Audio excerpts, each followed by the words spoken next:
ಸತ್ತೋದ 4 ಜನರ ಆತ್ಮ ಸಾಯಿಸಿದಂತಹ 4 ಜನ ಕೊಲೆಗಾರರನ್ನು ತರ್ತರವಾಗಿ ಹಿಂಸೆ ಮಾಡಿ ಅಥವಾ ತರ್ತರವಾಗಿ ಅವ್ರಿಗೆ ಕಷ್ಟಗಳನ್ನ ಕೊಟ್ಟು ಕೆಲವೊಬ್ಬರನ್ನ ಪೊಲೀಸ್ಗೆ ಹಿಡ್ಕೊಟ್ರೆ ಕೆಲವೊಬ್ಬರನ್ನ ಸಾಯಿಸೇ ಬಿಟ್ವು. ಇದು ಈ ಕೇಸ್ ಬಗ್ಗೆ ಮಾತಾಡಿದಾಗ ಬರುವಂಥ ಒಂದು ಕಲ್ಪನೆ. ಯಾಕೆ ಅಂತ ನಾನು ಮುಂದೆ ಹೇಳ್ತೀನಿ. ಪ್ರಪಂಚದಲ್ಲಿ ಈಗ ನಂಬಿಕೆ ಅನ್ನೋ ಪದಕ್ಕೆ ಅರ್ಥನೇ ಇಲ್ಲದೆ ಇರೋವಾಗ ಆಗ್ತಾಯಿದೆ. ಬರ್ತಾ ಬರ್ತಾ ನಂಬಿಕೆ ಅನ್ನೋ ಪದ ಮಾಯ ಆದರೂ ಆಗ್ಬಿಡುತ್ತೆ ಅನಿಸುತ್ತೆ. ಆ ಥರದ್ದು ಒಂದು ನಂಬಿಕೆ ದ್ರೋಹಿಗಳ ಬಗ್ಗೆ ಇವತ್ತಿನ ಈ ಕೇಸ್. ಆ ಥರ ನಂಬಿಕೆ ದ್ರೋಹಿಗಳಿಗೆ ಸತ್ತ 4 ಜನರ ಆತ್ಮನೇ ತಕ್ಕ ಶಿಕ್ಷೆಯನ್ನು ಕೊಡ್ತು ಅಂತ ಅನಿಸುತ್ತೆ. ಸೊ ನಮಸ್ಕಾರ. ಈ ಕೇಸ್ ಬಗ್ಗೆ ಪೂರ್ತಿಯಾಗಿ ತಿಳ್ಕೊಳ್ಳೋಣ. ಕಾಕುವಾಣಿಗೆ ಸ್ವಾಗತ. ನಿಮಗೇನಾದರೂ crime, suspense, thriller, horror, investigative stories ಈ ಥರ ಜಾನ್ರಲ್ಲಿ ಕತೆಗಳು ಇಷ್ಟ ಅನ್ನೋದಾದರೆ ದಯವಿಟ್ಟು ಚಾನಲ್ಗೆ ಸಬ್ಸ್ಕ್ರೈಬ್ ಮಾಡ್ಕೊಳ್ಳಿ. ಪಕ್ಕದಲ್ಲಿರೋ ಬೆಲ್ ಐಕಾನ್ ಪ್ರೆಸ್ ಮಾಡೋದನ್ನ ಮರಿಬೇಡಿ. ಸೊ ಆಲ್ರೆಡಿ ಸಬ್ಸ್ಕ್ರೈಬ್ ಮಾಡಿಕೊಂಡು ನನ್ನ ವೀಡಿಯೋಸ್ನ ನೋಡಿ ನನಗೆ ಸಪೋರ್ಟ್ ಮಾಡ್ತಾ ಇರೋರಿಗೆ thank you so much. So ಈ ಕತೆ ನಡೆದಿದ್ದು 2016ನೇ ಇಸ್ವಿಯಲ್ಲಿ ವೇದ್ ಪ್ರಕಾಶ್ ಗೆರೋಡಿವಾಲಾ ಅನ್ನೋರ ಜೊತೆ ಈ ಒಂದು ದುರ್ಘಟನೆ ನಡೆಯುತ್ತೆ. ವೇದ್ ಪ್ರಕಾಶ್ ಗೆರೋಡಿವಾಲಾ ಅನ್ನೋರು ವಾಜಿರಾಬಾದ್ ನಾರ್ತ್ ದಿಲ್ಲಿಯಲ್ಲಿರ್ತಾರೆ. ಇವ್ರಿಗೆ ಒಂದು ಬಟ್ಟೆ ಅಂಗಡಿ ಇರುತ್ತೆ, ದೊಡ್ಡದಾಗಿರುವಂಥ ಒಂದು ಗಾರ್ಮೆಂಟ್ ಶಾಪ್ ಇರುತ್ತೆ. ಜೊತೆಲಿ ಇವರು ಫಿನಾನ್ಸ್ ಬಡ್ಡಿ ವ್ಯವಹಾರವನ್ನು ಮಾಡ್ತಿರ್ತಾರೆ.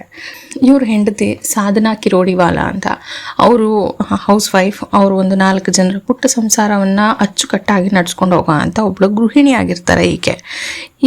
ಇವರ ಮಗ ಶುಭಮ್ ಅಂತ, ಈತ ಇಂಜಿನಿಯರಿಂಗ್ ಮಾಡ್ತಿರ್ತಾನೆ.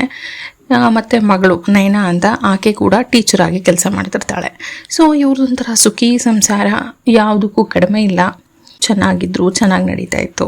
ಈ ಮಧ್ಯೆ ವೇದ್ ಪ್ರಕಾಶ್ ಗೆರೋಡಿವಾಲಾ ಅವರ ಮಗಳ ಮದುವೆ ಫಿಕ್ಸ್ ಆಗುತ್ತೆ. ನೈನಾದು ಮದುವೆ ಫಿಕ್ಸ್ ಆಗುತ್ತೆ.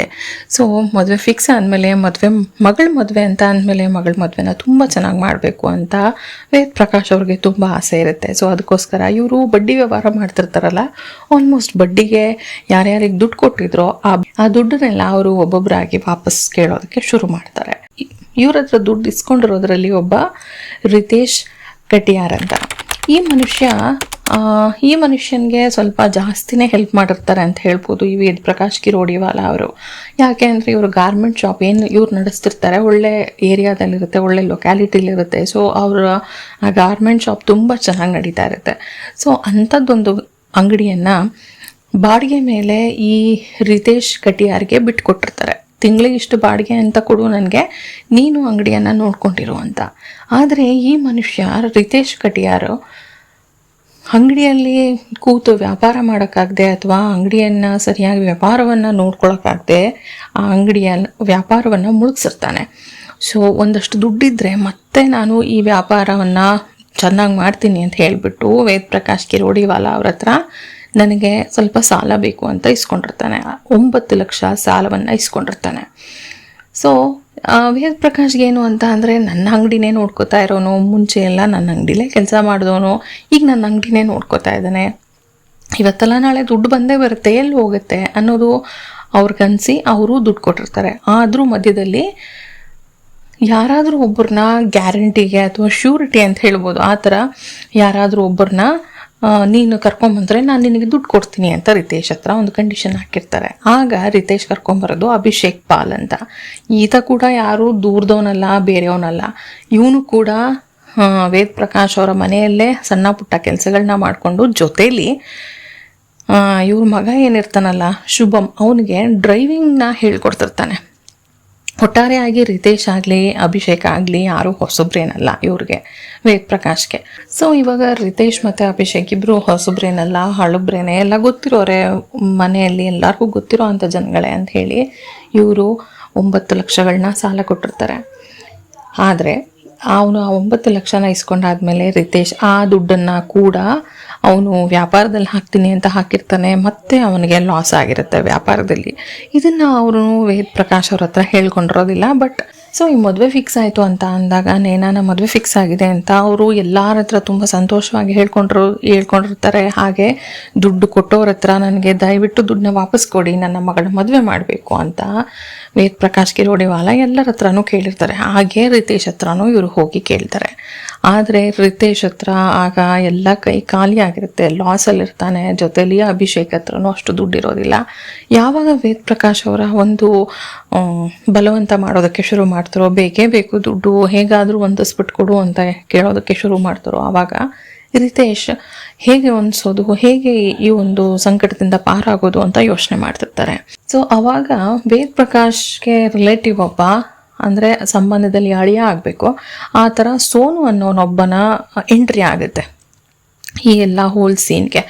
ಸೊ ಅವನು ರಿತೇಶ್ ಮತ್ತು ಅಭಿಷೇಕ್ ಇಬ್ಬರು ಹೋಗ್ಬಿಟ್ಟು ಆ ಸೋನು ಹತ್ರ ಹೋಗಿ, ಈ ಥರ ನಿಮ್ಮ ಅಂಕಲ್ ಹತ್ರ ನಾನು ಸ್ವಲ್ಪ ದುಡ್ಡು ಇಸ್ಕೊಂಡಿದ್ದೆ, ಈಗ ಅವ್ರು ಬೇಕು ಅಂತ ತುಂಬ ಹಿಂಸೆ ಮಾಡ್ತಾ ಇದ್ದಾರೆ, ನಮ್ಮ ಕೈಲಿ ದುಡ್ಡಿಲ್ಲ, ಏನು ಮಾಡೋದು ಅಂತ ಗೊತ್ತಾಗ್ತಿಲ್ಲ ಅಂತ ಅವನ ಮುಂದೆ ಹೇಳ್ಕೊಂಡಾಗ ಸೋನು ಅವರಿಬ್ಬರಿಗೆ ಸ್ವಲ್ಪ ತಲೆಗೆ ಒಂಥರ ಬ್ರೈನ್ ವಾಶ್ ಮಾಡ್ದಂಗೆ ಮಾಡ್ತಾನೆ. ಏನು ಅಂದರೆ, ನೀವಿಬ್ರೂ ಸೇರಿಕೊಂಡು ನಮ್ಮ ಅಂಕಲ್ ವೇದ್ ಪ್ರಕಾಶ್ನ ಮುಗಿಸ್ಬಿಡಿ, ಮುಗಿಸಾದ್ಮೇಲಿಂದ ಅವರ ವ್ಯವಹಾರ ಏನಿದೆ, ಅವರ ವ್ಯಾಪಾರ ವ್ಯವಹಾರಗಳನ್ನೆಲ್ಲ ನಾನು ವಹಿಸ್ಕೋತೀನಿ, ಅದರಲ್ಲಿ ಸ್ವಲ್ಪ ಪಾಲು ನಿಮಗೆ ಕೂಡ ಕೊಡ್ತೀನಿ.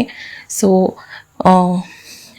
ನೀವು ಕೊಡಬೇಕಾಗಿರೋ 9 ಲಕ್ಷನೂ ಮನ್ನಾ ಮಾಡಿಬಿಟ್ಟು ನಿಮಗೆ ಇನ್ನೊಂದು ಸ್ವಲ್ಪ ಆಸ್ತಿಯನ್ನು ಕೊಡ್ತೀನಿ ಅಂತ ಆಸೆಯನ್ನು ಹುಟ್ಟಿಸ್ತಾನೆ.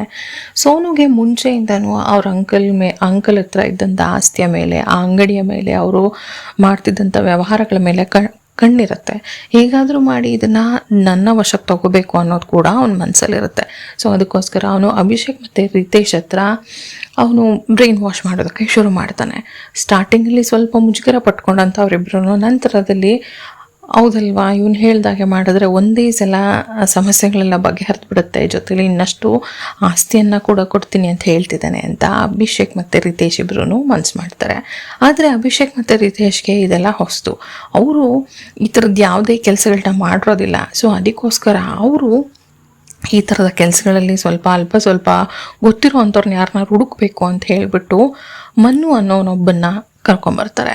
ಮನು ಅನ್ನೋನೇನು ದೊಡ್ಡ ಪೈಲ್ವಾನ್ ಏನಲ್ಲ, ಅಥವಾ ದೊಡ್ಡ ರೌಡಿ ಏನಲ್ಲ, ಅವನು ಕೇವಲ 16 ವರ್ಷದ ಚಿಕ್ಕ ಹುಡುಗ ಆಗಿರ್ತಾನೆ. ಅಂಥ ಹುಡುಗನ್ನ ಸಾಯಿಸೋದಕ್ಕೆ ಅಂತ ಅವ್ರು ಕರ್ಕೊಂಬರ್ತಾರೆ. ವೇದ್ ಪ್ರಕಾಶ್ ಅವ್ರನ್ನ ಮುಗಿಸ್ಬಿಡ್ಬೇಕು ಅಂತ 4 ಜನನೂ ರೆಡಿಯಾಗಿ ಒಂದು ದಿನಕ್ಕೋಸ್ಕರ ಕಾಯ್ತಿರ್ತಾರೆ. ಆ ದಿನ ಬರೋದು ಜುಲೈ 15, 2016ನೇ ಇಸ್ವಿ. ಅವತ್ತು ಆಲ್ಮೋಸ್ಟ್ ಬೆಳಗ್ಗೆ 11 ಗಂಟೆ ಆಗಿರುತ್ತೆ. ಅಭಿಷೇಕ್ ವೇದ್ ಪ್ರಕಾಶ್ ಅವ್ರಿಗೆ ಫೋನ್ ಮಾಡ್ತಾನೆ. ಫೋನ್ ಮಾಡಿಬಿಟ್ಟು, ಸರ್ ನಿಮ್ಮ ಕಾರ್ನ ಮುಂದಿನ ಟೈರ್ನ ಚೇಂಜ್ ಮಾಡಿಸ್ಬೇಕು, ಸೊ ಅದರಲ್ಲಿ ಏನೋ ಸಮಸ್ಯೆ ಕಾಣಿಸ್ತಾ ಇದೆ ಅಂತ ಹೇಳ್ತಾನೆ. ವೇದ್ ಪ್ರಕಾಶ್ ಅವರು ನನ್ನ ಮಗನಿಗೆ ಕಾರ್ ಓಡಿಸೋದು ಹೇಳ್ಕೊಡ್ತಾನೆ, ನನ್ನ ಕಾರ್ನ ಸ್ವಲ್ಪ ಸರ್ವಿಸ್ ಮಾಡಿಸೋದೆಲ್ಲ ಅಭಿಷೇಕನೇ. ಸೊ ಅವನಿಗೆ ಗೊತ್ತಿರ್ಬೋದು, ಅವನು ಹೇಳ್ತಾರೆ ಅದು ನಿಜ ಇರ್ಬೋದು ಅಂತ ಅಂದ್ಕೊಂಡು, ಸರಿ ಬರ್ತೀನಿ ತಡಿ ನಾನು ನೋಡ್ತೀನಿ ಅಂತ ಹೇಳಿ ಅವನು ಬರ್ತಾನೆ. ಬಂದವನು ಕಾರಿನ ಮುಂದಿನ ಸೀಟಲ್ಲಿ ಕೂರಿಸ್ಕೊಂಡು, ನೋಡಿ ಸರ್ ಇದು ಹೀಗೆ ಇದು ಹಾಗೆ ಅಂತ ಏನೇನೋ ಮಾತಾಡ್ತಿರ್ತಾನೆ. ಅಭಿಷೇಕ್ ಮತ್ತು ವೇದ್ ಪ್ರಕಾಶ್ ಅವರು ಅಕ್ಕಪಕ್ಕ ಕೂತ್ಕೊಂಡು ಕಾರಿನ ಮುಂದಿನ ಸೀಟಲ್ಲಿ ಕೂತ್ಕೊಂಡು ಮಾತಾಡ್ತಿರ್ತಾರೆ. ಅವ್ರಿಗೆ ಗೊತ್ತಿಲ್ದಿರೋದು ಒಂದು ವಿಷಯ ಏನು ಅಂದರೆ, ಹಿಂದ್ಗಡೆ ಮನು ಕೈಯಲ್ಲಿ ಕ್ಲಚ್ ವೈರ್ ಹಿಡ್ಕೊಂಡು ಕಾಯ್ತಿರ್ತಾನೆ. ಆದರೆ ಅವನು ಕೂತಿರೋದು ವೇದ್ ಪ್ರಕಾಶ್ ಅವ್ರಿಗೆ ಕಾಣಿಸೋದಿಲ್ಲ. ವೇದ್ ಪ್ರಕಾಶ್ ಅವರು ಗಾಡಿಯಲ್ಲಿ ಕೂತು ಏನೋ ಅಭಿಷೇಕ್ ಜೊತೆ ಮಾತಾಡ್ತಿರ್ತಾರೆ. ಅಷ್ಟರಲ್ಲಿ ಮನು ಇದ್ದವನು ಆ ಕ್ಲಚ್ ವೈರ್ನ ಅವ್ರ ಕತ್ತಿಗೆ ಹಾಕಿ ಜೋರಾಗಿ ಉಸಿರು ಕಟ್ಟಿಸಿ ಅವ್ರನ್ನ ಅಲ್ಲಿ ಸಾಯಿಸ್ಬಿಡ್ತಾರೆ. ತುಂಬ ನಂಬಿಕೆ ಇಟ್ಟು, ಅಭಿಷೇಕ್ ಮೇಲೆ ನಂಬಿಕೆ ಇಟ್ಟು ಬಂದಲ್ಲಿ ಕೂತು ಅವನ ಹತ್ರ ಮಾತಾಡ್ತಿದ್ದು ಸ್ವಲ್ಪ ಕ್ಷಣಗಳಲ್ಲಿ ಅವ್ರ ಪ್ರಾಣ ಪಕ್ಷಿಯನ್ನೇ ತೆಗೆದುಬಿಡ್ತಾರೆ. ಅದಾದ ನಂತರ ಅವ್ರಿಗೆ ಒಂದು ಡೌಟ್ ಶುರುವಾಗುತ್ತೆ, ಅಯ್ಯೋ ಶುಭಮ್ ಇಲ್ಲೇ ಓಡಾಡ್ತಾ ಇದ್ದಾನೆ, ಅವನೇನಾದರೂ ಸರ್ ಬಂದು ಕಾರಲ್ಲಿ ಕೂತಿದ್ದನ್ನು ನೋಡಿರ್ಬೋದಾ, ಶುಭಮ್ ಬೇರೆ ಇಲ್ಲೇ ಓಡಾಡ್ತಾ ಇದ್ದಾನೆ, ನಮ್ಮ ಜೊತೆ ಮಾತಾಡ್ತಿದ್ದನ್ನು ನೋಡಿರ್ಬೋದಾ, ಏನು ನೋಡಿರ್ಬೋದು, ಅಕಸ್ಮಾತ್ ಪೊಲೀಸ್ನವ್ರ ಹತ್ರ ಹೇಳ್ಬೋದಾ ಅಂತ ಈ ಥರದ್ದು ಏನೇನೋ ಯೋಚನೆಗಳು ಅವ್ರ ತಲೆಗೆ ಬರೋದಕ್ಕೆ ಶುರುವಾಗುತ್ತೆ. ಸೊ ಅವ್ರೇನು ಮಾಡ್ತಾರೆ, ಶುಭಮ್ನ ಕೂಡ ಹೇಗಾದರೂ ಮಾಡಿ ಮುಗಿಸ್ಬಿಡ್ಬೇಕು ಅನ್ನೋ ಯೋಚನೆಗೆ ಬರ್ತಾರೆ. ಸೊ ಆಲ್ಮೋಸ್ಟ್ ಮಧ್ಯಾಹ್ನ ಒಂದು 2-3 ಗಂಟೆ ಆಗಿರುತ್ತೆ. ಆವಾಗ ಸೇಮ್ ರೀಸನ್, ಕಾರಲ್ಲಿ ಏನೋ ಸಮಸ್ಯೆ ಅನ್ನಿಸ್ತಾ ಇದೆ, ನೀನೊಂಚೂರು ಬಂದು ನೋಡು ಅಂತ ಅವನು ಅಭಿಷೇಕ್ ಶುಭಮ್ಗೆ ಫೋನ್ ಮಾಡ್ತಾನೆ. ಪಾಪ ಆ ಹುಡುಗ ನನಗೆ ಕಾರ್ ಹೇಳ್ಕೊಡೋನು ಏನೋ ಕರೀತಾ ಇದ್ದಾನೆ, ಹೋಗೋಣ ಅಂತ ಹೇಳಿ ಅವನು ಕೂಡ ಅದೇ ನಂಬಿಕೆಯಲ್ಲಿ ಬಂದು ಅದೇ ಫ್ರಂಟ್ ಸೀಟಲ್ಲಿ ಕುತ್ಕೊಂಡಾಗ ಅವನ ಹತ್ರ ಮಾತಾಡ್ತಿರ್ತಾನೆ. ಸೇಮ್ ಅದೇ ಕ್ಲಚ್ ವೈರಲ್ಲಿ ಹಿಂದೆಯಿಂದ ಮನು ಅವನು ಉಸಿರುಗಟ್ಟಿಸಿ ಸಾಯಿಸ್ತಾನೆ. ಇಬ್ಬರ ದೇಹವನ್ನು ಹಿಂದೆ ಡಿಕ್ಕಿಗೆ ಹಾಕ್ತಾರೆ. ಇದಾದಮೇಲೆ ತುಂಬ ಹೊತ್ತಿಂದ ಮಗ ಮತ್ತು ಗಂಡ ಕಾಣ್ತಾ ಇಲ್ಲ, ಎಲ್ಲಿ ಹೋಗಿರ್ಬೋದು ಅಂತ ಸಾಧನಾ ಬಂದ್ಬಿಟ್ಟು ಅಭಿಷೇಕ್ ಅವ್ರ ಹತ್ರನೇ ಕೇಳ್ತಾನೆ, ಇಲ್ಲೇ ಬಂದಲ್ಲ, ನಿನ್ನ ಹತ್ರನೇ ಬಂದಲ್ಲ, ಎಲ್ಲೋದ ಅವನು ಶುಭಮ್ ಅಂತ ಕೇಳ್ತಾರೆ. ಕೇಳಿದಾಗ ಓ ಇವ್ರು ನೋಡಿರ್ಬೋದಾ ನನ್ನ ಜೊತೆ ಬಂದಿದ್ದನ್ನ, ಇದನ್ನೇ ಬೇಕಿದ್ರೆ ಅವ್ರು ಪೊಲೀಸ್ನವ್ರ ಹತ್ರನೂ ಹೇಳ್ಬೋದಾ, ಇವ್ರನ್ನ ಬಿಟ್ಟರೆ ತಪ್ಪಾಗ್ಬೋದು ಅಂತ ಹೇಳಿಬಿಟ್ಟು ಸೇಮ್ ಅವ್ರನ್ನ ಕೂಡ ಹಾಗೆ ಅದೇ ಕ್ಲಚ್ ವೈರಲ್ಲಿ ಸಾಯಿಸ್ಬಿಡ್ತಾರೆ. ಅದು ಸಂಜೆ ಒಂದು 5-6 ಗಂಟೆ ಅಷ್ಟರಲ್ಲಿ ಅವ್ರನ್ನ ಕೂಡ ಸಾಯಿಸ್ತಾರೆ. ಇನ್ನು ರಾತ್ರಿ 9 ಗಂಟೆ ಆಗುತ್ತೆ, ಮನೆ ಜನ ಒಬ್ಬರು ಇಲ್ಲ, ಎಲ್ಲೋದ್ರು ಏನು ಅಂತ ನೈನಾ ತಲೆ ಕೆಡಿಸ್ಕೊತಾ ಇರ್ತಾಳೆ. ಅಷ್ಟರಲ್ಲಿ ಸೇಮ್ ಅದೇ ಕಾರಣ ಥರ ಹೇಳಿಬಿಟ್ಟು ಕಾರ್ ಹತ್ರ ಕರೆಸ್ಕೋತಾರೆ. ಇವಳು ನಂಬಿ ಕಾರ್ ಹತ್ರ ಬರ್ತಾಳೆ. ಬಂದವಳಿಗೆ ಅದೇ ಕ್ಲಚ್ ವೈರಿಂದ ಹಾಗೆ ಉಸಿರು ಕಟ್ಟಿಸಿ ಸಾಯಿಸ್ಬಿಡ್ತಾರೆ. ಒಂದೇ ದಿನದಲ್ಲಿ 4 ಜನರ ಪ್ರಾಣವನ್ನು ತೆಗೆದಿರ್ತಾರೆ ಅವರು. ತೆಗೆದ ನಂತರ ಎಲ್ಲರ ದೇಹವನ್ನು ಡಿಕ್ಕಿಯಲ್ಲಿ ಕಾರಲ್ಲಿ ಇಟ್ಟಿರ್ತಾರೆ. ಸೊ ಸಾಯಿಸೋದು ಅರ್ಧ ಕೆಲಸ ಆದರೆ ಬಾಡಿಗಳನ್ನ ಡಿಸ್ಪೋಸ್ ಮಾಡೋದು ಇನ್ನರ್ಧ ಕೆಲಸ ಆಗಿರುತ್ತೆ. ಸೊ ಈಗ ಹೇಗೆ ಮಾಡೋದು ಅಂತ ಅವರು ಜುಲೈ 16ನೇ ತಾರೀಕೆಲ್ಲ ತಲೆ ಕೆಡಿಸ್ಕೊಂಡು ಕೊನೆಯದಾಗಿ ಅವರೊಂದು ಪ್ಲ್ಯಾನ್ನ ಮಾಡ್ತಾರೆ. ಪ್ಲ್ಯಾನ್ ಮಾಡಿ ಆ ಪ್ಲ್ಯಾನಿಗೆ ತಕ್ಕನಾಗಿ ಅಲ್ಲೇ ಹತ್ರದಲ್ಲಿದ್ದಂಥ ಒಂದು ಪಾಳು ಬಿದ್ದ ಸ್ಕೂಲ್ಗೆ ಈ 4 ಜನರ ದೇಹ ಇದ್ದಂಥ ಕಾರ್ನ ತೊಗೊಂಡೋಗ್ತಾರೆ. ಜೊತೆಲಿ ವೇದ್ ಪ್ರಕಾಶ್ ಹೆಸರಲ್ಲಿ ರಿಜಿಸ್ಟರ್ ಆಗಿದ್ದಂಥ ಇನ್ನೊಂದು ಕಾರು ಸ್ಯಾಂಟ್ರೋ ಕಾರ್ನ ಕೂಡ ತೊಗೊಂಡೋಗ್ತಾರೆ. ತೊಗೊಂಡೋಗಿ ಈ ಎಲ್ಲ ದೇಹಗಳನ್ನ ಸ್ಯಾಂಟ್ರೋ ಕಾರ್ ಒಳಗಡೆ ಹಾಕ್ಕೊಂಡು ಅವರು ಆಲ್ರೆಡಿ ಹುಡುಕಿ ಇಟ್ಟಂಥ ಒಂದು ಪ್ಲೇಸ್ಗೆ ಅವರು ರಾತ್ರಿ ಹೊರಟ್ಬಿಡ್ತಾರೆ. ಅದು ಉತ್ತರ ಪ್ರದೇಶದಲ್ಲಿದ್ದಂಥ ದೌಲಾನಾ ಅನ್ನೋ ಒಂದು ಊರ ಹತ್ರದಲ್ಲಿದ್ದಂಥ ಒಂದು ಕೆನಾಲ್ಗೆ ತೊಗೊಂಡೋಗ್ತಾರೆ. ಅಲ್ಲಿ ಹೋಗಿ ಈ ಎಲ್ಲ ದೇಹಗಳನ್ನೂ ಆ ಕೆನಾಲ್ಗೆ ಹಾಕ್ಬಿಟ್ಟು ಅದ್ರ ಜೊತೆ ಈ ಸ್ಯಾಂಟ್ರೋ ಕಾರ್ನು ಆ ಕೆನಾಲ್ ಒಳಗಡೆಗೆ ತಳ್ಳಿಬಿಟ್ಟು ಬಂದ್ಬಿಡ್ತಾರೆ. ಸೊ ಇದು ಹೆಂಗಾಗ್ಬಿಡುತ್ತೆ ಅಂತ ಅಂದರೆ 4 ಜನರ ದೇಹವನ್ನು ಹಾಕಿರ್ತಾರೆ. ಆದರೆ ಮೇಲೆ ಬಂದು ಜನರ ಕಣ್ಣಿಗೆ ಕಾಣೋದು ಕೇವಲ ನಯನ ದೇಹ ಮಾತ್ರ. ಈ ಥರ ಒಂದು ದೇಹ ತೇಲ್ತಾ ಇರೋದನ್ನು ನೋಡಿ ಅವರು ಪೊಲೀಸ್ನವ್ರಿಗೆ ಇನ್ಫಾರ್ಮ್ ಮಾಡ್ತಾರೆ. ಉತ್ತರ ಪ್ರದೇಶದ ಪೊಲೀಸ್ನವರು ಬಂದು ಆ ದೇಹವನ್ನು ತಗೊಂಡು ರಿಕವರ್ ಮಾಡಿಕೊಂಡು ನಯನ ಅಂತ ಗೊತ್ತಾಗುತ್ತೆ. ಜೊತೆಲಿ ಆ ಕಾರ್ ಕೂಡ ಸಿಗುತ್ತೆ ಅವ್ರಿಗೆ. ಅದು ವೇದ್ ಪ್ರಕಾಶ್ ಹೆಸರಲ್ಲಿ ರಿಜಿಸ್ಟರ್ ಆಗಿರುತ್ತೆ. ಸೊ ಅವರೆಲ್ಲ ಅಂದ್ಕೊಳ್ಳೋದೇನು ಅಂತ ಅಂದರೆ ಈ ಮಗಳ ಮದುವೆ ಫಿಕ್ಸ್ ಆಗಿತ್ತು, ಆದರೆ ಮಗಳು ಮೋಸ್ಟ್ಲಿ ಯಾವುದೋ ರಿಲೇಷನ್ಶಿಪ್ಪಲ್ಲಿ ಇದ್ಲು ಅಂತನೋ ಏನೋ ಅಂದ್ಕೊಂಡು ಆನರ್ ಕಿಲ್ಲಿಂಗ್ ಮರ್ಯಾದಾ ಹತ್ಯೆ ಇರ್ಬೋದಿದ್ದು ಅನ್ನೋ ಥರ ಅವರು ಯೋಚನೆ ಮಾಡ್ತಾರೆ. ಯೋಚನೆ ಮಾಡಿಬಿಟ್ಟು ಈ ಮಗಳನ್ನ ಸಾಯಿಸ್ಬಿಟ್ಟು ಅವರು 3 ಜನನೂ ಎಲ್ಲೋ ಅಪ್ಸ್ಕೊಂಡಾಗಿದ್ದಾರೆ, ಎಲ್ಲೋ ತಪ್ಪಿಸ್ಕೊಂಡು ಹೋಗಿದ್ದಾರೆ ಅಂತ ಅಂದ್ಕೊಂಡು ಇಲ್ಲಿ ಯಾರು ಕೊಲೆ ಆಗಿರ್ತಾರೋ ಪಾಪ 3 ಜನ ಅವರನ್ನೇ ಅಕ್ಯೂಸ್ಡ್ ಆಗಿ ಮಾಡ್ತಾರೆ. ಯಾರು ವಿಕ್ಟಿಮ್ ಆಗಿರ್ತಾರೋ ಅವ್ರನ್ನೇ ಅಕ್ಯೂಸ್ಡ್ ಅಂತ ಅವ್ರ ಮೇಲೇ ಕಂಪ್ಲೇಂಟ್ ಹಾಕ್ಕೊಂಡು ಪೊಲೀಸ್ನವರು ಅವ್ರನ್ನೇ ಹುಡ್ಕೋದಕ್ಕೆ ಶುರು ಮಾಡ್ತಾರೆ. ಎಷ್ಟು ದಿನ ಅಂತ ಹುಡುಕ್ತಾರೆ, ಪಾಪ ಎಲ್ಲಿಂದ ಸಿಗ್ಬೋದು ಅವರು ಅದೇನಕ್ಕೋ ಗೊತ್ತಿಲ್ಲ. ಅವರು ದೇಹಗಳು ಕೂಡ ರಿಕವರ್ ಆಗೋದೇ ಇಲ್ಲ. ಆ ದೇಹಗಳು ನೀರಿಗೆ ಹಾಕಿದಂಥ ಆ ದೇಹಗಳು ಕೂಡ ಮೇಲೆ ಬರೋದೇ ಇಲ್ಲ. ಸೊ ಆ ದೇಹಗಳು ಸಿಗೋದೇ ಇಲ್ಲ. ಸೊ ಅವರು ಏನು ಅನ್ಕೋತಾರೆ, ಮಗಳನ್ನ ಕೊಲೆ ಮಾಡಿಬಿಟ್ಟಿದ್ದಾರೆ, ಮರ್ಯಾದಾ ಹತ್ಯೆ ಮಾಡಿ ಅವ್ರು 3 ಜನ ಎಲ್ಲೋ ತಪ್ಪಿಸ್ಕೊಂಡು ಹೋಗಿದ್ದಾರೆ ಅಂತ ಇವರು ಅಂದ್ಕೊಂಡು ಪೊಲೀಸ್ನವ್ರು ಅವ್ರನ್ನ ಹುಡುಕ್ತಾನೆ ಇರ್ತಾರೆ. ಎಷ್ಟು ದಿನ ಹುಡುಕ್ತಾರೆ, ನಿಧಾನವಾಗಿ ಆ ಕೇಸ್ನ ಕ್ಲೋಸ್ ಮಾಡಿಬಿಟ್ಟು ಸುಮ್ಮನೆ ಆಗ್ತಾರೆ. ಆದರೆ ತುಂಬ ಆಶ್ಚರ್ಯದ ವಿಷಯ ಏನು ಅಂತ ಅಂದರೆ 2 ವರ್ಷಗಳ ಆದಮೇಲೆ ಅಭಿಷೇಕ್ ಪಾಲ್ ಏನಿರ್ತಾನೆ ಅವನು ಕುಡಿದ್ಬಿಟ್ಟು ತನ್ನೆಲ್ಲ ಸ್ನೇಹಿತರು, ತನ್ನ ಫ್ಯಾಮಿಲಿ ಮತ್ತು ಸ್ವಲ್ಪ ಜನ ಗೊತ್ತಿರೋ ಜನಗಳ ಮುಂದೆ, ನೋಡು ನಾನು 4 ಜನರನ್ನ ಕೊಂದಿದ್ದೀನಿ, ಒಂದೇ ಫ್ಯಾಮಿಲಿಯ 4 ಜನರನ್ನ ಕೊಂದಿದ್ದೀನಿ, ಆದರೆ 2 ವರ್ಷ ಆಗಕ್ಕಾಯಿತು, ಪೊಲೀಸ್ನವರು ಇಲ್ಲಿವರೆಗೂ ಬಂದು ನನ್ನನ್ನು ಹಿಡಿಯೋ ಅಂತ ಧೈರ್ಯ ಮಾಡಲೇ ಇಲ್ಲ ಅನ್ನೋ ಥರ ಇವನು ಏನೋ ದೊಡ್ಡ ಕೆಲಸ ಸಾಧನೆ ಮಾಡಿದ್ದೀನಿ ಅನ್ನೋ ಥರ ಹೇಳ್ಕೊಂಡು ಕೂತಿರ್ತಾನೆ. ಕುಡ್ದ ಒಂದು ನಶೆಯಲ್ಲಿ ಆತ ಮಾತಾಡಿರ್ತಾನೆ. ನನ್ನನ್ನು ಇಲ್ಲಿವರೆಗೂ ಹಿಡ್ದಿಲ್ಲ, 4 ಜನರನ್ನ ಸಾಯಿಸಿದ್ದೀನಿ ಅನ್ನೋ ಥರ ಎಲ್ಲನೂ ಒದರಿರ್ತಾನೆ ಕುಡ್ದಿದ ಆ ಒಂದು ಕುಡಿದ ನಶೆಯಲ್ಲಿ. ಇದು ಪೊಲೀಸ್ನವರ ಕಿವಿಗೆ ಹೇಗೋ ಬೀಳುತ್ತೆ. ಏಕೆಂದರೆ ಅಲ್ಲಿ ತುಂಬ ಜನಗಳಿರ್ತಾರೆ. ಆ ಎಲ್ಲ ಜನಗಳ ಮುಂದೆ ಇವನು ಮಾತಾಡಿರ್ತಾನೆ. ಅದು ಪೊಲೀಸ್ನವ್ರ ಕಿವಿಗೆ ಬಿದ್ದ ತಕ್ಷಣ ಇವನನ್ನು ಅಲ್ಲಿಂದ ಮನೆಯಿಂದ ಸ್ವಲ್ಪ ದೂರದಲ್ಲಿ ಒಂದು ರಿಂಗ್ ರೋಡಲ್ಲಿ ಇವನ್ನ ಅರೆಸ್ಟ್ ಮಾಡಿ ಕರ್ಕೊಂಡೋಗಿ ಏನಿದು ನೀನು ಮಾತಾಡ್ತಿದ್ದೇನು ಅಂತ ಕೇಳಿದಾಗ ಸ್ಟಾರ್ಟಿಂಗಲ್ಲಿ ಅವನು ಬಾಯಿ ಬಿಡೋದಿಲ್ಲ. ಆದರೆ ನಂತರ ಸ್ವಲ್ಪ ಅವ್ರದ್ದು ಟ್ರೀಟ್ಮೆಂಟ್ನ ಕೊಟ್ಟಾಗ ನಿಧಾನವಾಗಿ ಅಭಿಷೇಕ್ ಪಾಲ್ ಬಾಯಿ ಬಿಡ್ತಾನೆ. ಸೊ ನಾನು, ರಿತೇಶ್ ಮತ್ತು ಮನು, ಸೋನು ನಾವು 4 ಜನನೂ ಸೇರಿಕೊಂಡು ಈ ಕೊಲೆಯನ್ನು ಮಾಡಿದ್ದು ಅಂತ ಅವನು ಪೊಲೀಸ್ನವ್ರ ಮುಂದೆ ಬಾಯಿ ಬಿಡ್ತಾನೆ. ಆದರೆ ಇನ್ನೊಂದು ಟ್ವಿಸ್ಟ್ ಏನು ಅಂತ ಅಂದರೆ ಈ ಎಲ್ಲದಕ್ಕೂ ಒಂದು ಸೂತ್ರಧಾರ ಅಂತ ಯಾರಿರ್ತಾನೆ, ರಿತೇಶ್ ಕಟಿಯಾರ್. ಈ ಮನುಷ್ಯ ಆ ಕೊಲೆ ಮಾಡಿ ಆ ದೇಹಗಳನ್ನ ಡಿಸ್ಪೋಸ್ ಮಾಡಿ ಕೆಲವು ದಿನಗಳಲ್ಲಿ ಅವನು ಸೂಸೈಡ್ ಮಾಡ್ಕೊಂಡಿರ್ತಾನೆ. ಕಾರಣ ಏನು ಅಂತ ಅಂದರೆ ಅವನಿಗೆ ರಾತ್ರಿ ಹೊತ್ತು ನಿದ್ದೆ ಮಾಡೋಕ್ಕಾಗ್ತಿರಲ್ಲ.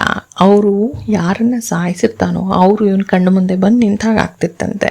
ಕನಸಲ್ಲಿ ಬರ್ತಿದ್ರಂತೆ, ನಿದ್ದೆ ಮಾಡೋಕ್ಕಾಗ್ತಿರ್ಲಿಲ್ವಂತೆ. ಸೊ ಅವನು ಎಷ್ಟರ ಮಟ್ಟಕ್ಕೆ ಅದನ್ನು ತಲೆಯಲ್ಲಿ ತುಂಬಿಕೊಂಡು ಸೈಕ್ ಆಗಿ ಕೊನೆಯಲ್ಲಿ ಅವನ ಜೀವನೇ ಅವನು ಬಿಟ್ಟಿರ್ತಾನೆ. ಇನ್ನೊಬ್ಬ 16 ವರ್ಷದ ಮನ್ನು ಅಂತ ಏನಿರ್ತಾನೆ, ಅವನು ರೋಡಲ್ಲಿ ಆಕಸ್ಮಿಕವಾಗಿ ಒಂದು ಆಕ್ಸಿಡೆಂಟ್ನಲ್ಲಿ ಅವನು ಕೂಡ ಸತ್ತು ಹೋಗಿರ್ತಾನೆ. ಇನ್ನು ಉಳಿದಂಥ ಇಬ್ಬರು, ಅಭಿಷೇಕ್ ಪಾಲ್ ಮತ್ತು ಸೋನು, ಇಬ್ಬರೂ ಪೊಲೀಸ್ನವರು ಅರೆಸ್ಟ್ ಮಾಡ್ಕೊಂಡು ಕರ್ಕೊಂಡು ಹೋಗ್ತಾರೆ. ಸೊ ತುಂಬ ಜನಕ್ಕೆ ಪಾಪ ಯಾವತ್ತೂ ಹಂಗೆ ಮಾಡೋದಕ್ಕೆ ಸಾಧ್ಯ ಇಲ್ಲ. ವೇದ್ ಪ್ರಕಾಶ್ ಅವರು ಅಥವಾ ಅವರ ಹೆಂಡತಿ ಸಾಧನ ಆಗಿರ್ಬೋದು, ತಮ್ಮ ಮಗಳನ್ನು ತಾವೇ ಹತ್ಯೆ ಮಾಡೋದಕ್ಕೆ ಸಾಧ್ಯ ಇಲ್ಲ ಅಂತ ತುಂಬ ಜನ ರಿಲೇಟಿವ್ಗಳು ಅವ್ರಿಗೋಸ್ಕರ ಹುಡುಕಿದ್ದುಂಟು. ಪೊಲೀಸ್ನವ್ರ ಮುಂದೆ ಹೋಗಿ ಹಂಗ್ಲಾಚಿದ್ದುಂಟು. ಆದರೆ ಪೊಲೀಸ್ನವರು ಆ ಕ್ಷಣಕ್ಕೆ ಅವ್ರಿಗೆ ಏನು ಅನಿಸುತ್ತೋ ಏನೋ, ಅವರು ಯಾವುದೇ ಕಾರಣಕ್ಕೂ ಯಾರ ಒಂದು ಬೇಡಿಕೆಗೂ ಬೆಲೆ ಕೊಡದೆ ಅವರು ಈ ಕೇಸ್ನ ನೀಟಾಗಿ ಇನ್ವೆಸ್ಟಿಗೇಷನ್ ಮಾಡೋದೇ ಇಲ್ಲ. ಸೊ ಅದರಿಂದ 2 ವರ್ಷಗಳ ಕಾಲ ಈ ಕೊಲೆಗಾರರು ತಪ್ಪಿಸ್ಕೊಂಡಿದ್ರು, ಆರಾಮಾಗಿದ್ರು. ಪೊಲೀಸ್ನವ್ರು ಇನ್ವೆಸ್ಟಿಗೇಟ್ ಮಾಡ್ತಿಲ್ಲ ಅಂದರೆ ಏನಾಯಿತು, ಸತ್ತ 4 ಜನರ ಆತ್ಮ ಆಲ್ಮೋಸ್ಟ್ ಇಬ್ಬರನ್ನ, ಮುಖ್ಯವಾಗಿ ಯಾರನ್ನೆಲ್ಲ ಕ್ಲಚ್ ವೈರಲ್ಲಿ ಹಿಡಿದು ಸಾಯಿಸಿದ್ನಲ್ಲ ಮನ್ನು, ಅವನು ಕೂಡ ಸತ್ತು ಹೋಗಿದ್ದ. ಜೊತೆಯಲ್ಲಿ ಈ ಎಲ್ಲದಕ್ಕೂ ಸೂತ್ರಧಾರ ಥರ ಯಾರಿದ್ದ ರಿತೇಶ್, ಅವನು ಕೂಡ ಸತ್ತು ಹೋಗಿದ್ದ. ಈ ಅಭಿಷೇಕ್ ಪಾಲ್ ಮತ್ತು ಸೋನು ಈಗ ಪೊಲೀಸ್ನವರ ಕಸ್ಟಡಿಯಲ್ಲಿ ಅವರ ಶಿಕ್ಷೆಯನ್ನು ಅನುಭವಿಸ್ತಾ ಇದ್ದಾರೆ. ಸೊ ಮೇ ಬಿ ಇದು ಮೂಢನಂಬಿಕೆ ಆಗಿರ್ಬೋದು ಅಥವಾ ಕರ್ಮ ರಿಟರ್ನ್ಸ್ ಅಂತ ಹೇಳ್ತಾರಲ್ಲ ಆ ಥರ ಆಗಿರ್ಬೋದು, ಗೊತ್ತಿಲ್ಲ. ಬಟ್ ಸ್ಟಿಲ್ ಈ ಕೇಸ್ನಲ್ಲಿ ಅವರಿಗೆ ಸಿಗಬೇಕಾಗಿರುವಂಥ ನ್ಯಾಯ ಸ್ವಲ್ಪ ನಿಧಾನಕ್ಕೆ ಆದರೂ ಅವ್ರಿಗೆ ಸಿಕ್ತು ಅಂತ ಹೇಳ್ಬೋದು. ಅದಕ್ಕೆ ಹೇಳೋದು, ದುಡ್ಡಿದೆ ಅಂತ ಹೇಳಿಬಿಟ್ಟು ಎಂತೆಂಥವ್ರಿಗೂ ಕೊಡೋದಲ್ಲ. ಆ ದುಡ್ಡನ್ನ ಇಸ್ಕೊಳ್ಳೋದಕ್ಕೆ ಕೂಡ ಯೋಗ್ಯತೆ ಇರಬೇಕು, ಅಂಥವ್ರಿಗೆ ಕೊಡಬೇಕು. ದುಡ್ಡುಗೋಸ್ಕರನೇ ಜೀವ ತೆಗಿಯೋ ಅಂಥ ಜನಗಳು ತುಂಬ ಇದ್ದಾರೆ ಸುತ್ತಮುತ್ತ, ಹುಷಾರಾಗಿರಿ. ಇದಾಗಿತ್ತು ವೇದ್ ಪ್ರಕಾಶ್ ಅವರ ಒಂದು ಕರುಣಾಜನಕ ಕತೆ. ಸೊ ಈ ವಿಡಿಯೋ ನಿಮಗೆ ಇಷ್ಟ ಆಗಿದ್ರೆ ಚಾನಲ್ಗೆ ಸಬ್ಸ್ಕ್ರೈಬ್ ಮಾಡ್ಕೊಳ್ಳಿ, ಪಕ್ಕದಲ್ಲಿರೋ ಬೆಲ್ ಐಕಾನ್ ಪ್ರೆಸ್ ಮಾಡೋದನ್ನ ಮರಿಬೇಡಿ. So thank you so much for watching. Thank you. ನಮಸ್ಕಾರ.